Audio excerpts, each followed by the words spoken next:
Hello students, how are you? Today we will study about the next physical feature of India, island. तो इस video में हम दो topics पढ़ेंगे, एक तो इंडियन आइलैंड्स और दूसरा इम्पोर्टेंस ऑफ जो डिफरेंट फिजिकल फीचर्स। तो अभी तक हम जो है डिफरेंट फिजिकल फीचर्स के बारे में, जैसे हिमालयन माउंटेन्स के बारे में पढ़ा हमने, नदर्न प्लेन्स के बारे में पढ़ा, पेनिनसुलर प्लेट्यूज के बारे में पढ़ा, फिर हमने डेजर्ट के बारे में पढ़ा और फिर कोस्टल प्लेन्स के बारे में पढ़ा। अब जो लास्ट फिजिकल फीचर है हमारा वो कौन सा है? आइलैंड्स। सबसे पहले आइलैंड्स क्या होते हैं ये आपको मैंने बता ही दिया था कि ऐसा एरिया जो कि चारों तरफ से वाटर से कवर्ड होता है, तो उसको हम आइलैंड बोलते हैं, और तीन साइड से जो कवर्ड होते हैं उसको क्या बोलते हैं? पेनिनसुला। तो आइलैंड्स, अब इंडियन मेनलैंड जो है, अब इंडिया का जो एरिया है 32.8 लाख स्क्वायर किलोमीटर, उसमें हमारे पास जो दो आइलैंड्स भी हैं वो भी इंडिया का ही पार्ट है। तो ये अरेबियन सी है और ये बे ऑफ बंगाल, ये ईस्ट डायरेक्शन और ये वेस्ट डायरेक्शन। तो इंडिया के वेस्ट में अरेबियन सी में यहाँ पे आइलैंड्स हैं जिनको क्या बोलते हैं? Lakshadweep.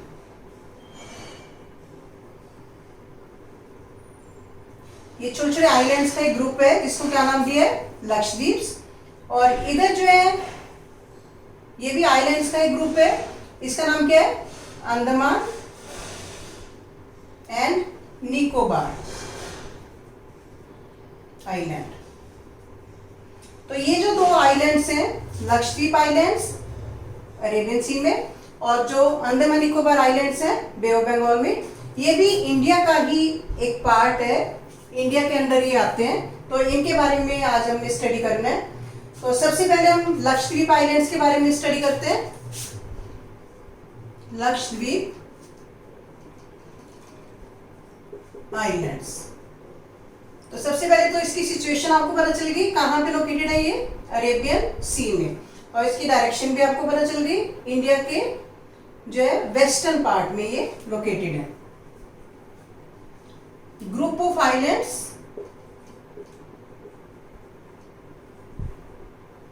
Close to Malabar coast. जैसे आपने ये पिछली वीडियो में पढ़ा था कि जो वेस्टर्न कोस्टल प्लेन है इसका जो सदर्न पार्ट में नाम क्या है? मालाबार। तो ये मालाबार कोस्ट के पास लोकेटेड है लक्षद्वीप। मालाबार जो कोस्ट है उसके वेस्ट में जो है अरेबियन सी में ये लक्षद्वीप आइलैंड्स लोकेटेड है। It is composed of coral islands. Coral क्या होते हैं? मतलब ये कैसे बने हैं? कोरल से। अब कोरल्स क्या होते हैं? जो ओशन में माइक्रोस्कोपिक जो है वो माइक्रोस्कोपिक जो है माइक्रोस्कोप से नजर आने वाले एनिमल्स होते हैं छोटे छोटे। तो वो जो है जब कोई भी जो है एनवायरमेंट में चेंजेस आते हैं तो वो मर जाते हैं, कॉलोनीज में रहते हैं, ये ग्रुप्स में रहते हैं। तो उनकी डेड बॉडीज से ये लक्षद्वीप आइलैंड्स बने हैं, यानी कि जो कोरल डिपोजिशन से, कोरल्स मतलब माइक्रोस्कोपिक ऑर्गेनिजम्स, ठीक है, which are found in oceans, और जो ओशन में जरा सा भी कोई टेम्परेचर में चेंजेस आए तो ये वहीं पे मर जाते हैं, दब जाते हैं। तो उनके डिपोजिशन से ये लक्षद्वीप आइलैंड्स बने। It covers area of 32 square kilometre. ये जो आइलैंड्स हैं 32 स्क्वायर किलोमीटर एरिया में फैले हुए हैं। अगर हम इंडिया से कंपेयर करें तो ये बहुत ही छोटा सा एरिया है, तो 32 स्क्वायर किलोमीटर में ये फैले हुए हैं। इट्स एडमिनिस्ट्रेशन हेडक्वार्टर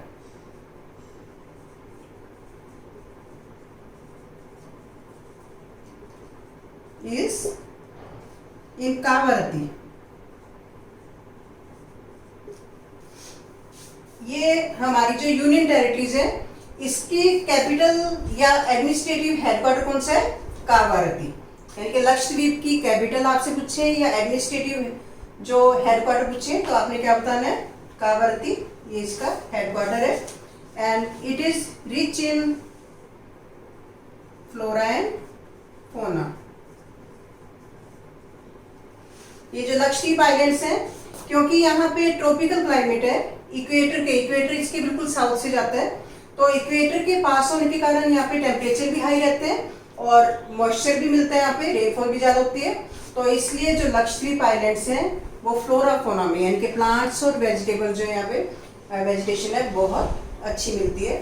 तो ये इसकी कैरेक्टरिस्टिक्स है लक्षद्वीप की। एक बार दोबारा से रिवाइज करते हैं कि these are located in Arabian sea, ठीक है, close to Malabar coast, Malabar coast के पास में है और इंडिया के साउथ वेस्ट में लोकेटेड है, साउथ वेस्ट डायरेक्शन में लोकेटेड है।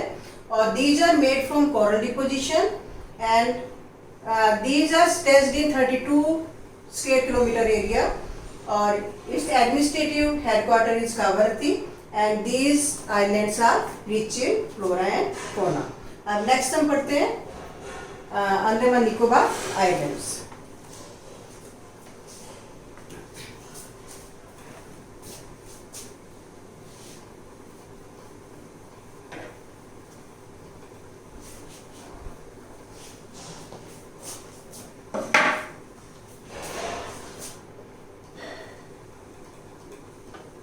Andaman and Nicobar islands.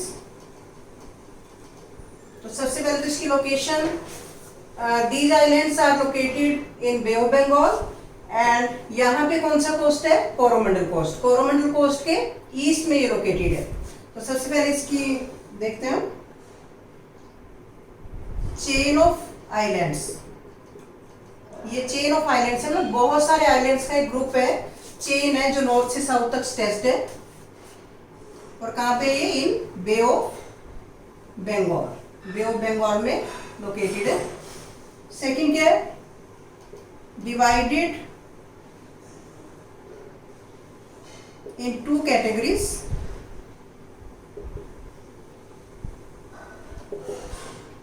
Andaman in north and Nicobar in south. इसको हम अंडमान निकोबार आइलैंड्स को 2 पार्ट में डिवाइड कर सकते हैं। जो ग्रुप ऑफ आइलैंड नॉर्थ में इसको अंडमान आइलैंड्स बोलते हैं और जो साउथ में इसको निकोबार आइलैंड्स बोलते हैं। और पूरे का नाम क्या है, अंडमान एंड निकोबार आइलैंड्स।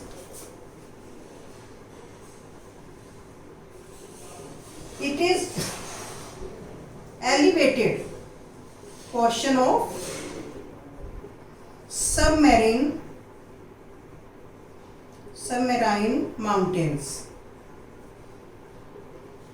ऐसा बिलीव किया जाता है कि जब हिमालय माउंटेन्स बन रहे थे तो हिमालय माउंटेन्स के जो ईस्टर्न पार्ट का जो कुछ पार्ट है वो बे ऑफ बंगाल में मर्ज हो गया, डूब गया, तो उससे उसके मर्ज होने से ये जो आइलैंड्स है वो बने हैं।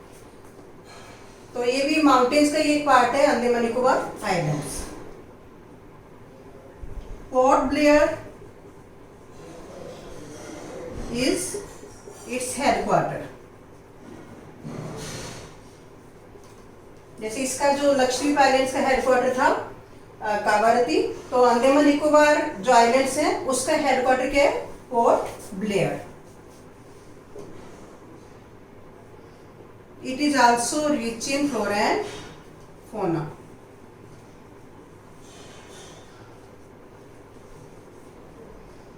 ये आइलैंड्स भी फ्लोरा फोना में रिच है, यानी कि प्लांट्स और एनिमल्स यहाँ पे बहुत ज़्यादा मिलते हैं।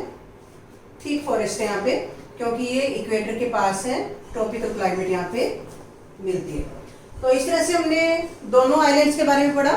तो आपने इसका कंपैरिजन करना है, ये क्वेश्चन जो आ सकते हैं आपको कि कंपेयर लक्षद्वीप आइलैंड्स हैं अंडमान निकोबार आइलैंड्स। तो इस तरह से आपने इसका कंपैरिजन कर देना है। पहले इसकी लोकेशन बता देनी है कि ये कहाँ पे लोकेटेड है, ये कहाँ पे लोकेटेड है, फिर इसकी जो एडमिनिस्ट्रेटिव हेडक्वार्टर बता देना है, फिर इसमें जो आपने इसकी जो मेन कैरेक्टरिस्टिक्स हैं वो बता देनी है। तो इस तरह से आप इसका कंपैरिजन कर सकते हो।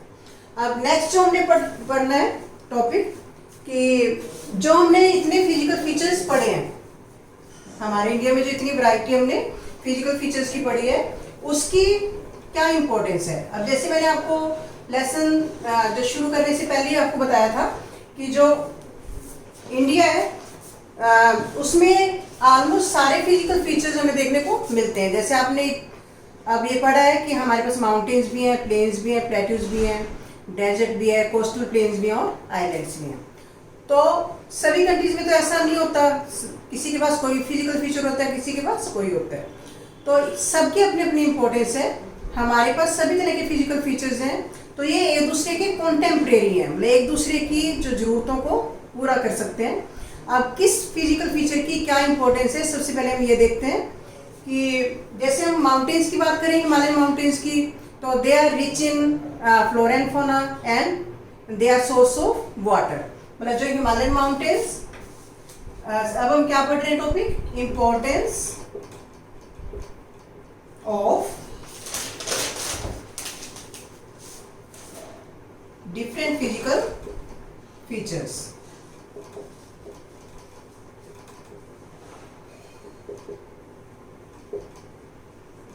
इसकी क्या क्या इंपॉर्टेंस है। तो सबसे पहले माउंटेन्स का क्या फायदा हमें, माउंटेन्स आर मेजर सोर्स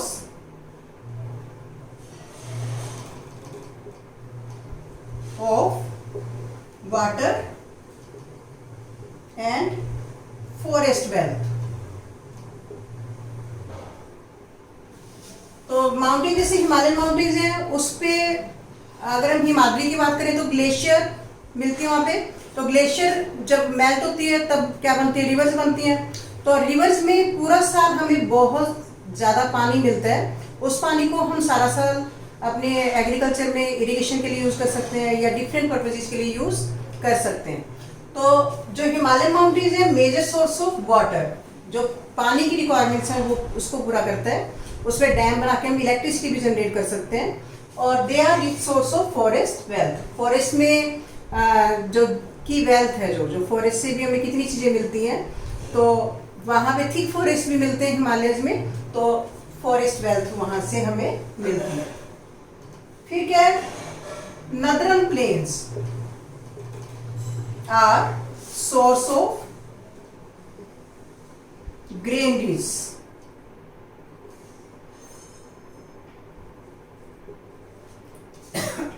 जो नदरन प्लेन्स हैं वो ग्रेन्स का सोर्स है। मतलब प्लेन्स में हम एग्रीकल्चर बहुत अच्छे से कर सकते हैं और उस एग्रीकल्चर से हम पूरे कंट्री की जो फूड की रिक्वायरमेंट्स है उनको पूरा कर सकते हैं। तो northern plains are rich source of granaries. फिर प्लेट्यूज की क्या इंपॉर्टेंस है, plateaus are store house of minerals. जो प्लेट्यूज हैं उससे हमें मिनरल्स मिलते हैं। तो मिनरल जो है वो इंडस्ट्रियल डेवलपमेंट के लिए बहुत जरूरी है।